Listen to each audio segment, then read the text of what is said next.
how is Cyprus looking in terms of being a startup ecosystem? Oh.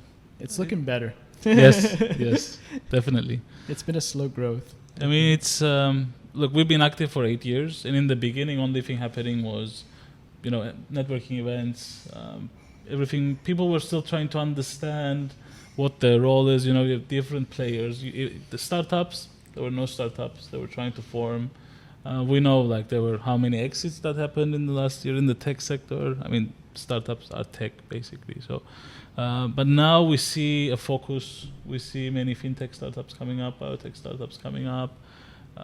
Things are fitting, and it's not only that. You also find good subject matter experts that are supporting them. We have a VC, so they're pushing their companies, and finally, I can say that we have some Cypriot cases, Cypriot success stories that can be shared in the community, which didn't exist 2 years ago.